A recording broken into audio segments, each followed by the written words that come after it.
slightly different information. It'll be good, it'll be good. Okay. Thank you. Sorry. So if you're just arriving, please come in, sit down. Chaps, if you want to sit at the back there, I will have no problem getting to you. So I'm the beadle of the guild. I am the 35th. Beadles are continuous, and we stretch from the Middle Ages to now. This is the most famous beadleship in the world. Nothing to do with me, but one of my forefathers in the 20s probably was the beadle that Charles Dickens wrote about in Oliver Twist. So you're in 144th Street now. 143 4th Street is where he wrote Oliver Twist. So as you go back up the hill, you'll see there's a blue plaque to Charles Dickens on the end of the building. He was friends with that print works, which was called the Exeter Flying Post. People couldn't afford to read full books because they were too expensive. So what people tended to read was pamphlets or short serials, which were known as penny dreadfuls because they cost a penny, and most people could afford that. So Dickens would have been coming to and fro. His mother and father lived out in Alphington, and he'd have been coming to and fro and meeting my forefather and incorporating him into the story. People sometimes ask where beadles come from. We come from the Forum of Rome.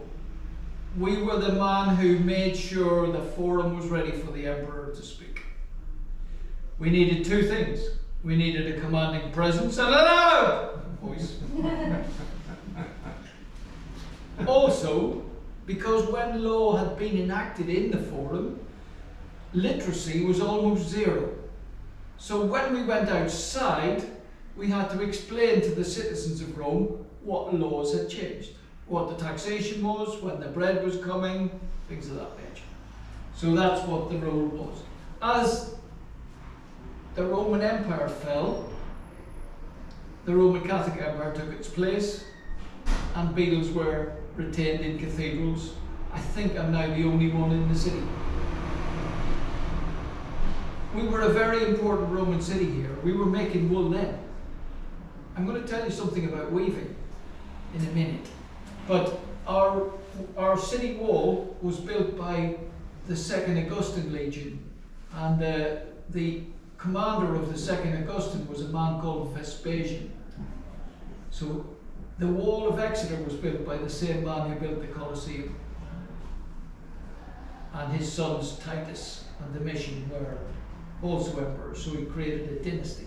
So this was a really fabulously wealthy place. And it became even more wealthy on the back of the wool trade. We were making £2 million a year in the Middle Ages. Not now, not today's value, then. We're talking about Elon Musk levels of money nowadays. We were about 25% of the GDP of the whole nation.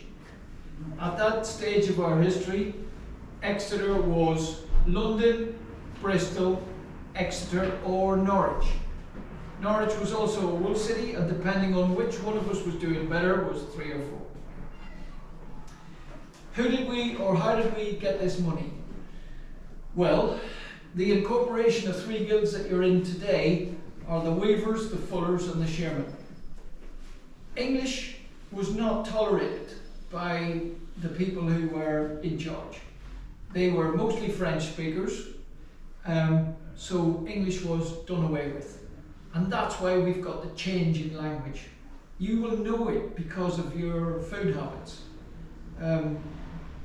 The English were the peasant class right down at the bottom. So they were required to husband the animals. And that's why all the animals' names are English. Cow, sheep, swine, pig, and so on. But when you butcher that animal, the English couldn't afford to eat it. So all of the meat products are French. Bacon, ham, steak, so on. So you've got this very clear delineation in history, and the same thing is true here. So a weaver in English is a Weber, unless it's done by a woman, in which case it's a Webster. A spinner is a spinster. A napper is a napster, and so on and so on. The main task that Exeter had was fulling or tucking. Same thing. Tucking is the English, outlawed, and it has to be fulling. Okay. So that our Royal Charter from 1620 is in a photocopy of it is in that corner over there. Only the word fuller is used. If you go to the Exeter Historic Guildhall, we've got a tag in one of the shields on the wall. It's 1494 tucker. Okay, so we had to change. Fuller means to bleach, tucker means to hit or pound. Torment actually is the term. So most of this wool arrived here in sheets, woven. We could do everything in the city, but we didn't. We mostly finished. We fulled and we tucked, and that was where the money was made. Because the raw materials were almost free. And the raw materials for fulling and tucking, which is what this man's doing here, were pig manure and stale human urine. He's standing in a mixture of both of those things on top of 12 yards of cloth. And he's squelching it through it with his feet. I imagine main cause of death, sepsis.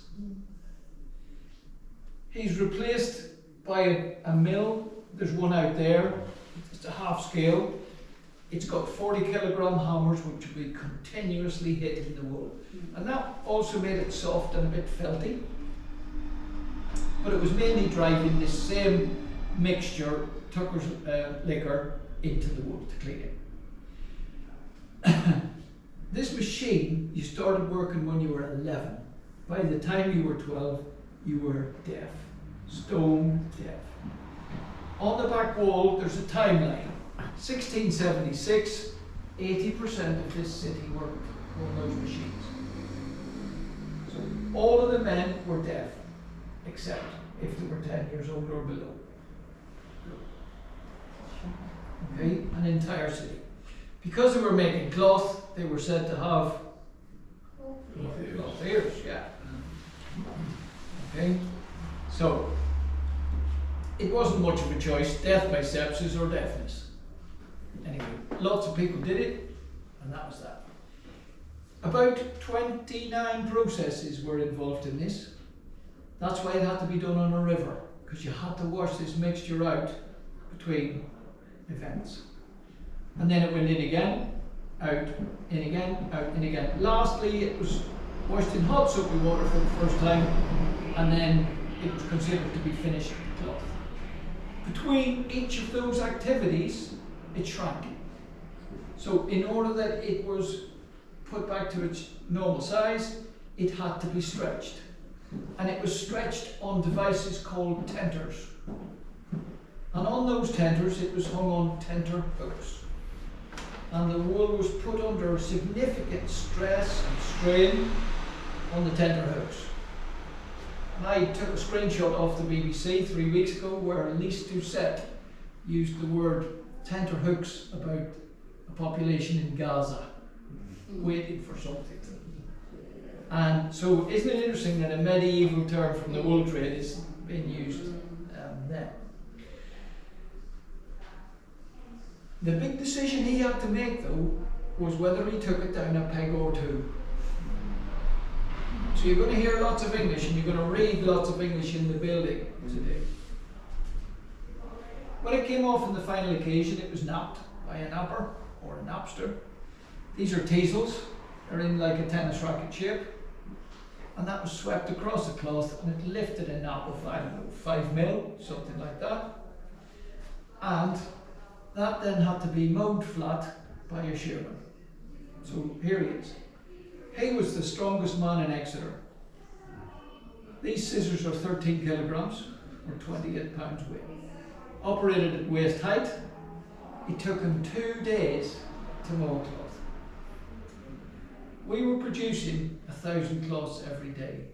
We shipped from the city 10 kilometres of cloth every day. That's where our £2 million a year came from. That is 6 miles of cloth every day. That's why London, Bristol, Exeter or Norwich. And if you think it took 2 days to do a cloth and there's 1,000 a day, there's 2,000 man days every day. So I reckon there must have been 600 people like this in the city, plus apprentices. We had a very strict system of apprenticeship, 7 years, but after that you were free. You were free of the city, you were free of the guild. And then you had workers' rights. Everybody everywhere was trying to undercut.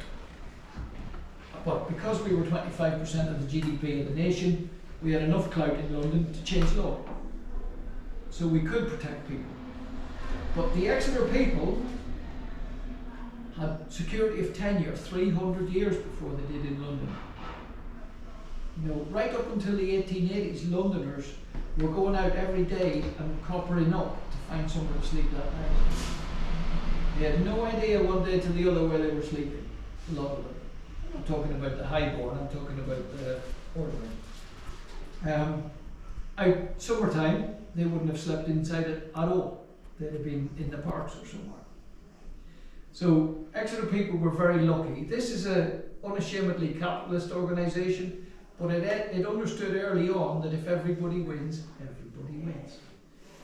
And you'll see upstairs that we gave shoes and socks to people, we gave coats to people. For 200 years, all we ever did was administer our charities. We've got 65 people. By 1700, Exeter was the third city outside of London, following Bristol and Norwich, an important base on the woolen cloth trade. The Guild of Weavers, Fullers and Shearmen was the leading guild of the city's important cloth trade, and first mentioned in city records in 1459. It was the trading of woolen cloth in particular that made Exeter wealthy, with the city's merchants making their fortunes in sales and export. The finishing of cloth was the most common part of the manufacturing process in Exeter. Cloth was also made in the city with master weaver, a widespread occupation. After the Reformation, the chapel was converted to secular purposes, serving principally as a meeting and assembly hall. It has retained that purpose to the present day. It represents a rare surviving building which can be identified with a trade that was of huge importance to the city of Exeter and the county of Devon. It is also unusual in that it has been in continuous use by the Guild since 1472. This combination gives the place its very distinctive character. The growth of the woolen cloth industry from medieval times depended on the River Exe, supplying the water power for its many water mills. These mills were in turn fed by a network of leats. However, the leats were not originally built to supply mills with power, but were excavated for the draining and reclamation of land between the city wall and the River Exe. The city's merchants helped to pay for Exeter's ship canal, which was started in 1563 to bypass the tidal river and eventually opened a way for shipping from the sea to Exeter Quay. Exeter not only benefited from the cloth finishing industry, but from being a centre for the export of cloth. This, along with the export of other goods, sustained a merchant class in the city. The golden age of Exeter's cloth industry was the period 1670 to 1720. It was said that up until 1700, 8 out of 10 Exeter citizens were engaged in the trade. By 1700, Exeter was handling over a quarter of all the cloth exported abroad from England. Exeter traded both in Britain and abroad. It had strong trade links with Belgium, Holland, Spain and Portugal, and even further afield. In the 1770s, cloth was exported to Newfoundland in Topsham boats, and salt cod was brought back to Europe to sell before the ships returned to Devon. The city was exporting about 300,000 cloths a year, or about 1/4 of the nation's wool output, while the membership of the Guild was 400 craftsmen. By the end of the 18th century, trade was reduced by the Napoleonic Wars and the success of first Norwich and second the northern wool towns. Even with the decline of the woolen trade from Exeter, the Guild continued to function mainly to administer various ancient charities and provide initially relief for their members' families who were going through hard times. As the home of this important guild, Tuckers Hall has gone through many changes from the Reformation onwards. We can see the outline of one of the original chapel windows facing the courtyard at the back of the building. After the Reformation, the chapel became a wholly secular meeting hall, which involved turning a single-storey building into 2 stories. In 1584, a former master promised 10 shillings towards the new making of 4 windows at the hall. This suggests that the building was floored, or being floored, by the 1580s, and new windows were required because the old tracery windows extended across the introduced floor. There are wall paintings from this time hidden under the oak panelling in the upper hall. They were discovered in 1934, and some depict biblical scenes. If the Tuckers Hall paintings do truly date from the 1590s, then they were on display for only about 40 years and were concealed behind the panelling that was introduced in the early 17th century. In 1606, the stairs to the new floor were built, and the site of these can be seen to the right of the chapel window. The oak panelling was introduced from 1634 to 1638. The panelling is in the style of the period, with some of the brackets decorated in the symbols of the various trades. The panelling may have originally been painted, as many layers of paint were removed from it in the early 20th century. From 1675, the lower hall was used as a school, principally for the children of the Guild's freemen. The syllabus in the 18th century included mesuration, surveying, navigation, fortification and gunnery. The school continued until the early 19th century. In August 1875, the Guild contracted William Westlake of St John Street, Exeter, under the supervision of John Ware, the company's architect, to undertake work on the screen wall of Tuckers Hall at a cost of £230. The owners had waited for over 20 years since being told that the wall was dangerous. By 1853, Tuckers Hall was in such a bad state of structural repair that it was dangerous. The main problem was the roof, which was pushing out the front wall. In the opinion of the architect, the new holes that had been cut into the front wall for windows were a contributory factor, as was the dropping of the street level in 4th Street to even out the gradient in the late 1700s. Work on a new staircase was undertaken in 1907 to 1908 by a local building restoration firm, Luscombe & Son. This provided a fine, paralleled hallway and a substantial stair in the 17th century style, designed to match the early 17th century panelling of the upper hall. The Guild itself has gone through many changes too.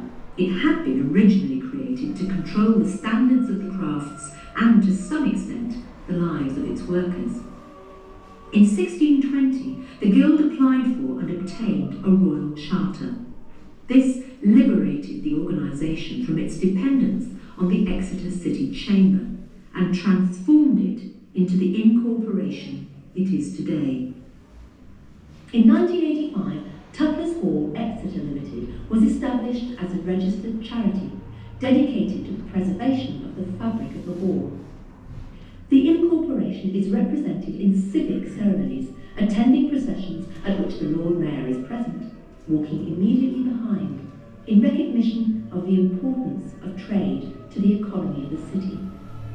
In 2004, a livery company was created to increase the membership and assist the development project, which has transformed the hall, which you can now see today.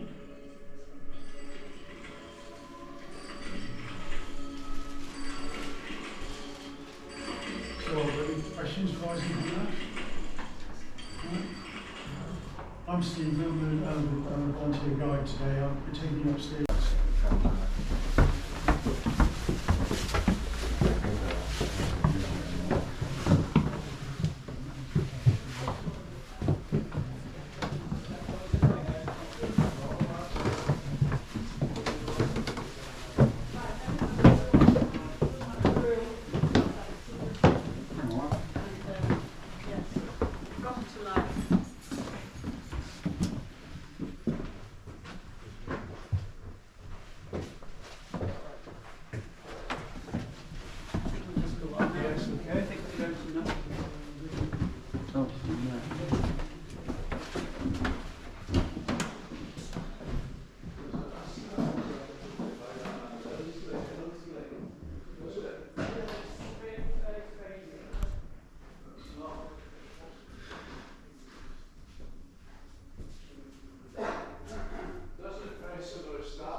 But the Guild, being establishment, stayed loyalist all the way through the Civil War. So they funded their own militia of about 100 men and boys, and they were men and boys, to protect their property against the rest of it. Exeter should attack them. And we've got the minutes downstairs of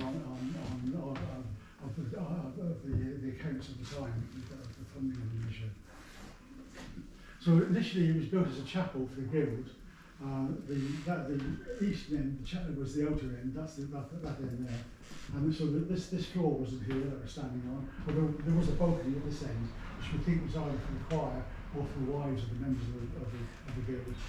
And then it was continued as a chapel for 100 years until the Reformation, and it was considered a good idea to move from the religious use to secular use, and that's when the floor was put in and the chimney was put in, the fireplace was put in behind it. And then it was changed into a meeting room, and it's been a meeting room ever since, really. First of all for the Guild, and then more recently for the modern Guild, which is kind of a gentleman's drinking club, really. The table is the way it is because no one wanted their back to anyone. At the time of the meetings, they were discussing financial matters, lots of wine was being served, tempers would get frayed, arguments would break out, fights would break out, and like today, everyone carried a knife, so you didn't want your back to anyone, so that's why it's the shape it is. The ornate chair at the far end is the master's chair, and then obviously the master was voted in each year, and it was in place just for a year.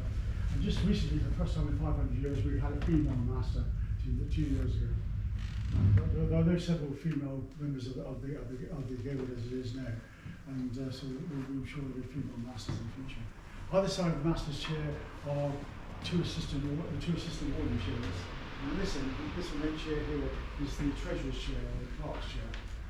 And then around the table would be the other 23 members of what's called the court. The court was basically the managers of the business, the filling mill owners, the merchant venturers, the ship owners or whatever. And the actual people doing the work were the livery, and they were obviously some but at its height, 80% of the population of Exeter was being employed in the woolen trade, and it was producing 300,000 bales of cloth a year. And a bale of cloth in Devon was a Devonshire dozen, which is a yard by 12 yards. Okay. So when you started off, you sat on the chair in that corner there, and then as people died off, you moved along around the table. So when you were coming down this side, you knew you didn't have too long to go. And also, you hopped the master's chair as well, of course. I saw some people. This is the material that's being produced at the time in the early days.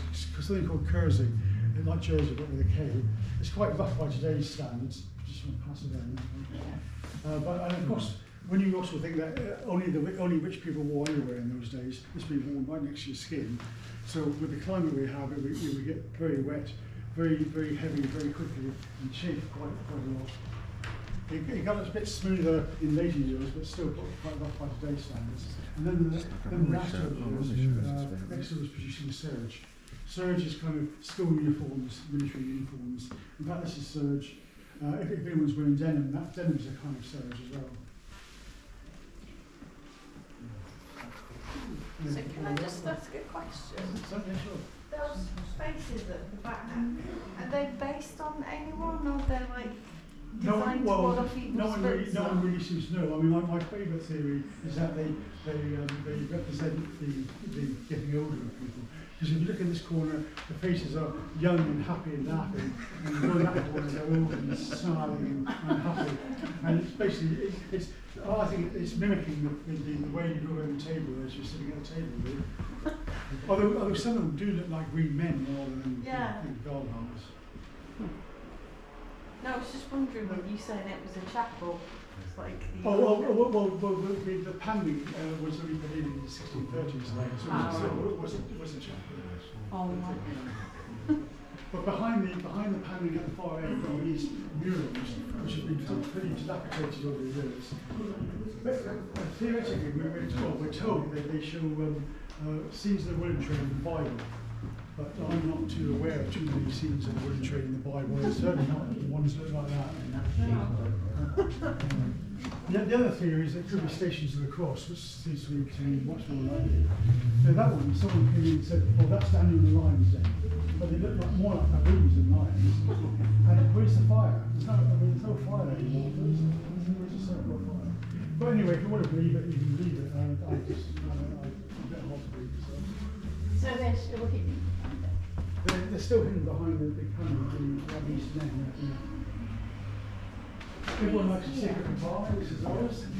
I'm afraid there's not much of interest behind it other than 20th century brick. But in the early 20th century, a fire jumped the building next door into here and burnt these three roofs, which is why we left them replaced. But this is just 20th century brick. But it does give you an opportunity to say to our young visitors here, this is a real firewall as opposed to an electronic firewall, which is very tightly known. This is really not happening. These were shields we put on the back of the chairs next to the fire, just so to keep them fire. Because obviously the room itself would be pretty cold, and in winter it's freezing. In fact, it's colder in here than it is outside. So people should dress up really warm. They used to overheat if they were next to the fire. So this would just be a wicker shield to dissipate the heat. There is another secret compartment in that corner up there, and that was the original wine store. Not in close to the house.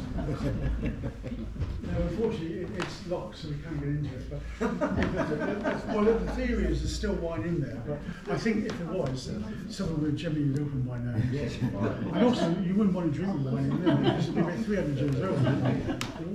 Fire. 3 on the end. Yeah. So, are there any questions at all about the building? And this was how it would have been. This is original. The lamp. The candelabra. Candelabra.